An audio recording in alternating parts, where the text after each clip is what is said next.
भरोसा और बढ़ता गया, क्योंकि मेरा एक परिचय तो बताया गया कि मैं वकील हूं, एक्चुअली मैं इंजीनियर हूं।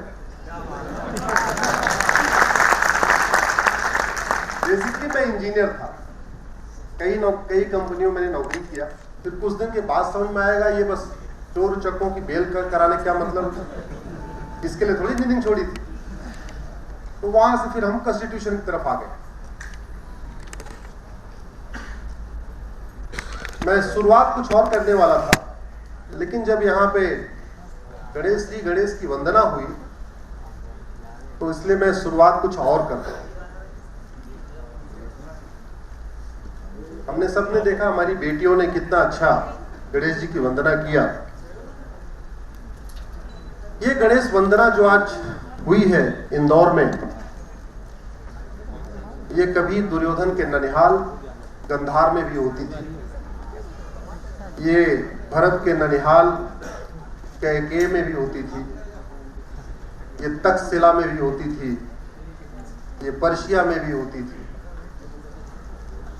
दुर्भाग्यवश वो दुर्योधन का ननिहाल गंधार, जहां किसी भी कार्य की शुरुआत गणेश वंदना से होती थी, वो अफगानिस्तान बन गया। राजा भरत का ननिहाल कैकेय, जहां से रानी कैकेयी आई थी, वो पाकिस्तान बन गया। तक्षशिला, जहां दिन की शुरुआत ही वेद मंत्रों के साथ होती थी, आचार्य चाणक्य जहां प्रोफेसर हुआ करते थे, वो रावलपिंडी बन गया। कुंभा काबुल बन गया, गंधार कंधार बन गया, कैकेय पेशावर बन गया। अनगिनत देश, 55-60 देश ऐसे हैं जहां दिन की शुरुआत सूर्य नमस्कार, सूर्य वंदना, वेद मंत्रों के उच्चारण के साथ होती थी। आज वहां पे नहीं हो रही, तो क्यों? और बाकी तो छोड़िए, भारत के 200 जिलों में भी नहीं हो रही। 750 जिले हैं भारत के, उसमें से 200 जिलों में गणेश वंदना और इस तरीके का सारे सार्वजनिक कार्यक्रम करना तो छोड़िए, होली और दिवाली चुपचाप घर के अंदर दुबक के मनाया जाता है। सार्वजनिक रूप से होली भी नहीं मनाई जाती, सार्वजनिक रूप से दशहरा नहीं मनाया जाता, सार्वजनिक रूप से दिवाली नहीं मनाई जाती। और 1-2 जिलों में नहीं, बल्कि भारत के 200 जिलों में, और उस भारत जिसका निर्माण अभी 1947 में हुआ। मैं अखंड भारत की बात नहीं कर रहा हूं, उस भारत का जिसका निर्माण 75 साल पहले हुआ। हम 75वीं वर्षगांठ मना रहे हैं। और हमारा ट्रेडिशन देखिए कितना तगड़ा था। राजकुमार का नाम उस राज्य पे नहीं होता था, राजकुमारी का नाम उस राज्य पे होता था। हमारा कल्चर कितना था। कौशल की राजकुमारी कौशल्या, कौशल के राजकुमार का नाम कौशल नहीं था, कौशल के राजकुमारी का नाम कौशल्या था। कैकेय के राजकुमारी का नाम कैकेयी था, गंधार के राजकुमारी का नाम गंधारी था, सौमित्र देश के राजकुमारी का नाम सुमित्रा था। ये हमारे देश में विमेन एम्पावरमेंट था। और जिस गंधार में कभी हमारी बेटियां, कभी हमारी बहनें शुरुआत में गणेश वंदना करती थी, आज अभी तालिबान के राज्य में स्कूल उनका जाना बंद हो चुका है। आपने महाभारत में देखा होगा, एक प्रसंग आता है, मैं शिव भक्तिनी गांधारी,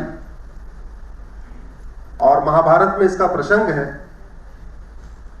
कि गांधारी भगवान शिव की बहुत बड़ी भक्तिनी थी, और राजकुमारी के लिए गंधार नरेश ने बहुत ही भव्य भगवान शिव का मंदिर बनवाया था।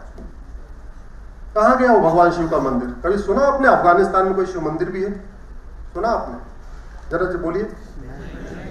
देखिए, तो मेरा आग्रह है, जब मैं कुछ बोलूं तो, क्योंकि यहाँ पे भाषण नहीं होगा, संवाद होगा। संवाद का मतलब लगातार। सुना आपने कोई गंधार में कोई शिव मंदिर है? उस जमाने का भव्य शिव मंदिर। रानी कैकेयी भगवान विष्णु की बहुत बड़ी भक्तिनी थी और उनके पूजा करने के लिए कैकेय नरेश ने बहुत भव्य विष्णु मंदिर बनवाया था। कभी सुना आपने कि पेशावर में कोई विष्णु का मंदिर बचा हुआ है? और जहां तक विमेन एम्पावरमेंट की बात करें तो जब कैकेय नरेश और रावण का युद्ध हुआ था, अगर आपने रामायण देखा होगा तो वो प्रसंग आपने देखा होगा, तो जब कैकेय नरेश की सेना हारने लगी तो रानी कैकेयी सेना की बागडोर संभाल रही थी। देखा होगा आपने, देखा होगा।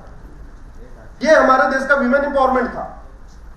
और उस पेशावर में जब वो कैकेय पेशावर बन गया, लड़कियों का पूरा बाल ढका हुआ है, चेहरा ढका हुआ है, आंख भी ढकी हुई है, और आज वो बाहर नहीं निकल सकती, जहां वो सेनापति का काम करती थी। ये सिचुएशन है। तो समस्या, ये मेरा व्यक्तिगत मत ये है कि समस्या धर्म और मजहब की नहीं है, समस्या दो संस्कृतियों की है। अगर आप विष्णु पुराण उठा के देखें, विष्णु पुराण अगर पढ़ने का मौका नहीं मिला, आज का यूट्यूब का जमाना है, गूगल का जमाना है, विष्णु पुराण धारावाहिक भी एक बना हुआ है। कितने लोगों ने देखा? जरा हाथ उठाया एक बार। देखा है कुछ? आपके यहां कितने लोगों ने देखा? मैं बाकी जगह पूछता हूं, कोई देखा ही नहीं। ये तो धर्म नगरी इंदौर है जहां इतने लोगों ने देखा है। तो उसमें आप देखें तो जब से पृथ्वी बनी है, युद्ध वहीं से शुरू हो गया, और भगवान को बार बार अवतार इसलिए लेना पड़ा। इतने अवतार हुए वो लगातार युद्ध के टाइम में हुए। पहले देव और दानव संस्कृति का युद्ध हुआ, मानव और राक्षस संस्कृति का युद्ध हुआ। महाभारत आपने देखा ही है, रावण का राम का देखा ही है। ये सांस्कृतिक युद्ध है, इसको हमें समझना पड़ेगा। ये सांस्कृतिक युद्ध है, और सांस्कृतिक युद्ध में जैसा अभी सांवला जी ने कहा, आप केवल धर्म की जय करोगे तो धर्म की जय नहीं होगी जब तक आप अधर्म का नाश नहीं करोगे। और अधर्म का नाश कैसे होगा? भारत लोकतांत्रिक देश है, भारत में तो डेमोक्रेसी है, भारत में तो ये संविधान चलता है। तो ऐसे तो हो नहीं सकता, उठाया डंडा वंडा उठाया, लाठी उठाया, तलवार उठाया, अधर्म का नाश कर दिया। हमें जो लोग उसको ठीक समझते हैं वो भी अपना करें, मैं उनको मना नहीं कर रहा हूं, लेकिन मैं संविधान का जानकार हूं, इसलिए मैं तो ये कहता हूं कि इसके भी तरीके हैं करने, इससे भी किया जा सकता। लेकिन मैं उस पर आऊं उससे पहले कुछ बातें ऐसी जो मैं समझना पड़ेगा। पहली बात तो ये कि मनमोहन सिंह जी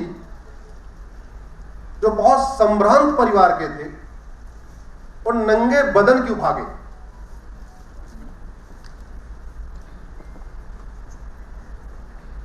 आडवाणी जी घर मकान दुकान छोड़ के क्यों भागे? पृथ्वीराज कपूर, सुनील दत्त, रोशन, गुलजार अपना सब कुछ छोड़ के क्यों भागे? इंद्र कुमार गुजराल अपना सब कुछ छोड़ के क्यों भागे? मिल्खा सिंह अपना सब कुछ छोड़ के क्यों भागे? अगर हमें एक दिन का मौका मिल जाए भागने का, हम लोग कुछ तो लेके भागेंगे ना। अरे कुछ नहीं तो सोना चांदी तो लेके भागेंगे। एक बार जरा बोलिए ना, ये गंभीर विषय है, इसलिए बोलिए इसको। अगले 1.5-2 घंटे बाद बहुत गंभीरता के साथ होगी, शायद हंसने हंसाने का मौका नहीं मिलेगा, लेकिन इसको आप गंभीरता समझिए। अगर हमें एक दिन का मौका मिल जाए, अब मुझे पलायन करना ही है, तो कम से कम सोना चांदी ले लेंगे, पैसा वैसा रख लेंगे, हो सकता है एक आधा अटैची भी रख ले भागने के लिए। आप कल्पना करिए, पाकिस्तान का टॉपर लॉ का टॉपर छात्र वहां से नंगे पांव भागा। मैं अपने गुरु की बात कर रहा हूं। और मैं तो राजनीति में कुछ ऐसे लोगों को भी जानता हूं, उनका नाम नहीं लेना चाहूंगा, जिसमें एक तो अपनी पत्नी को लेकर नहीं भाग पाए। आप सोच सकते हैं कि उसमें मानसिक स्थिति क्या रही होगी कि अपनी पत्नी को भी नहीं ले पाए, खुद ही भाग गए, खुद ही भाग आए इधर। एक मैं ऐसे नेता को जानता हूं जो अपनी बेटी को नहीं लेकर भाग पाए। सोना चांदी छोड़ दीजिए, बेटी को लेकर नहीं भाग पाए। ये कब होता है? कल्पना करिएगा, एक बार पलायन की कल्पना करिए और फिर यह कल्पना करिए कि किन स्थितियों में मैं खुद तो भागूंगा, अपनी बेटी को नहीं लूंगा और अपने वाइफ को भी नहीं लूंगा। लेकिन ऐसा हुआ है ना, ऐसा हुआ है, हुआ और हो रहा है, हुआ और हो रहा है।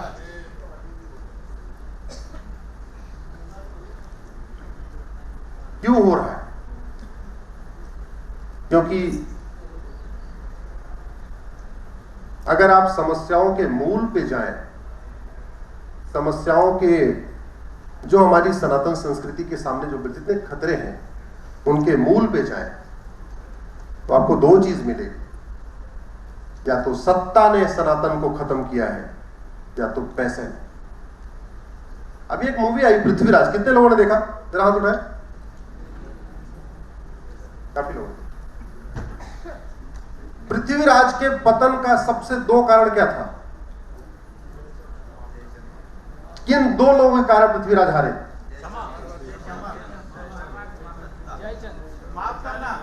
दो व्यक्तियों की बात मैं कर रहा हूं। एक जयचंद, दूसरा कौन? दूसरा वो व्यापारी जिसने पैसे के खातिर जयचंद का ऑफर गजनी तक पहुंचाया और गजनी से पैसा लेके गजनी और जयचंद के बीच में संधि करवाई। तो उसको आप इतने समझे, एक सत्ता के खातिर गद्दारी कर रहा था, दूसरा पैसे के खातिर। और यही समस्या आज भी है। अगर आप भारत में अंग्रेजी कानूनों को देखें, अंग्रेजों ने 100% कानून या तो लूटने के लिए बनाया या तो बांटने के लिए बनाया। 100%, 100%। और कांग्रेस ने भी लगभग 50 कानून या तो लूटने के लिए बनाया या तो बांटने के लिए बनाया। किसके लिए बनाया? या तो लूटने के लिए या तो 1991 में कानून बनाया गया जिसको मैंने 2020 में चैलेंज किया था राम मंदिर के जजमेंट के बाद सुप्रीम कोर्ट में। वो मैटर चल रहा है। उसका नाम है पूजा स्थल कानून। नाम बड़ा अच्छा है, पूजा स्थल। ऐसे लगता है कि पूजा स्थल के संरक्षण के लिए कानून बना दिया, इतना प्यारा नाम। वो कानून ये कहता है कि भारत में 1947 में जिन स्थानों पे जिसका जो यथा स्थिति थी वो बरकरार रहेगी। इसका मतलब 1947 में भोजशाला की जो स्थिति रहेगी वो चलती रहेगी। 1947 में ज्ञानवापी का जो स्थिति थी वो चलती रहेगी। मथुरा में जो स्थिति थी वो चलती रहेगी। भद्रकाली में जो स्थिति थी वो चलती रहेगी। जौनपुर के अटाला में जो स्थिति थी वो चलती रहेगी। भारत का संविधान भारतीयों के लिए है। भारत का संविधान विदेशियों के लिए है क्या? ये बाबर के लिए बना है क्या? औरंगजेब के लिए बना? गजनी, गोरी, तुगलक के लिए बना? तो जब भारत का संविधान भारतीय संस्कृति, भारतीय परंपरा, भारतीय ज्ञान, भारतीय विज्ञान, भारतीय वेशभूषा, भारतीय रीति रिवाज, इसके प्रमोशन और प्रोटेक्शन के लिए बना है, तो सरकार कानून बना के गजनी, गोरी, बाबर, हुमायूं के गलत इल्लीगल काम को लीगलाइज कैसे कर सकती है? यही बात मैंने सुप्रीम कोर्ट में अपने पीआईएल में यही बात लिखी है। आपके सामने जो कुछ अगले 1.5 घंटे तक बात करने जा रहा हूं, ऐसी कोई बात नहीं करने वाला हूं जो मैंने सुप्रीम कोर्ट में अब तक नहीं कहा है। संविधान कहता है कि देश कानून से चलेगा। सुनते हैं हम लोग? इस देश में कानून का राज है, सब लोग सुनते हैं। अरे जब कानून का राज है तो विवादों का फैसला फिर तो अदालत के जरिए होगा। अगर कानून का राज है तो विवाद का फैसला कैसे होगा? कोर्ट के जरिए। और वो कानून बना के कांग्रेस ने ये कहा है कि कोई नया मुकदमा जाएगा नहीं और जो मुकदमा चल रहा है वो खत्म हो जाएगा। ऐसे कानून, उससे पेट नहीं भरा, अगले साल एक और कानून बना दिया 1992 में। उसको भी मैंने सुप्रीम कोर्ट में चैलेंज किया। उसका नाम है माइनॉरिटी कमीशन एक्ट, अल्पसंख्यक कानून। इस देश में 1992 के पहले तक कोई अल्पसंख्यक कानून था नहीं। और यह सब शुरू हुआ राम मंदिर के मूवमेंट के बाद। जैसे राम मंदिर का मूवमेंट पीक पे आया, कांग्रेस को लगा कि ये राम भक्तों का वोट हमें नहीं मिलेगा, तो रामद्रोहियों का वोट ले लिया जाए।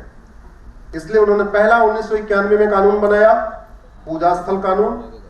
दूसरा कानून बनाया 1992 में, उसको कहते हैं अल्पसंख्यक कानून। अल्पसंख्यक कौन, किसी को नहीं पता। 1% वाला अल्पसंख्यक कि 5% वाला अल्पसंख्यक, कहीं नहीं लिखा।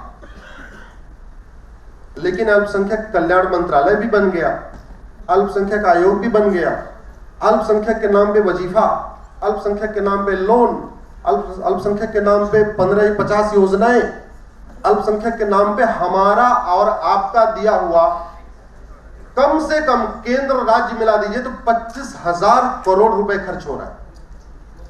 लेकिन अल्पसंख्यक कौन है, किसी को नहीं पता।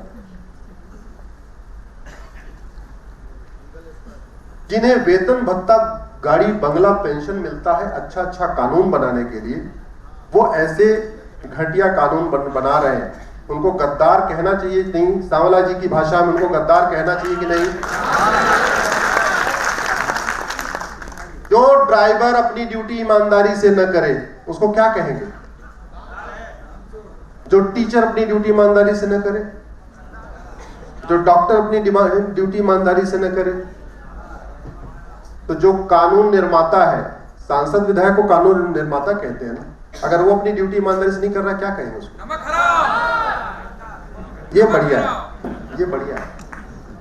अरे भैया, तुम्हें वेतन भत्ता, गाड़ी, बंगला, पेंशन, नौकर चाकर, free ticket, free air ticket, free rail ticket, मंदिर में वीआईपी दर्शन की व्यवस्था, ये घटिया कानून बनाने के लिए मिल रही है क्या? तुम घटिया कानून बनाओ जनता के टैक्स के पैसे से, और मैं उसको सुप्रीम कोर्ट में चैलेंज करता रहूं अपने घर का दीपक, अपने घर के वो कोर्ट फी जमा करके। यही काम है क्या? तुम अपनी ड्यूटी करो, क्यों नहीं कर रहे? अगर तुम अपना ड्यूटी ईमानदारी से नहीं कर रहे हो, इसका मतलब तुम वेतन भत्ता, गाड़ी, बंगला हराम की खा रहे हो। और जो आदमी हराम खाए उसको क्या कहते हैं? सीधी सी बात, मैंने नहीं कहा, आप लोगों ने कहा।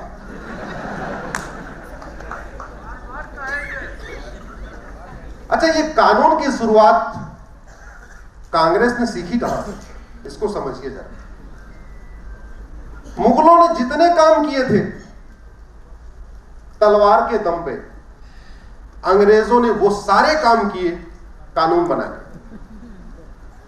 मुगलों और अंग्रेजों में केवल इतना ही अंतर है, उन्होंने तलवार के दम पे हमें लूटा, तलवार के दम पे हमें बांटा, तलवार के दम पे धर्मांतरण कराया, तलवार के दम पे हमारी संपत्तियों पे कब्जा किया। और अंग्रेजों ने यही काम कानून बना के किया।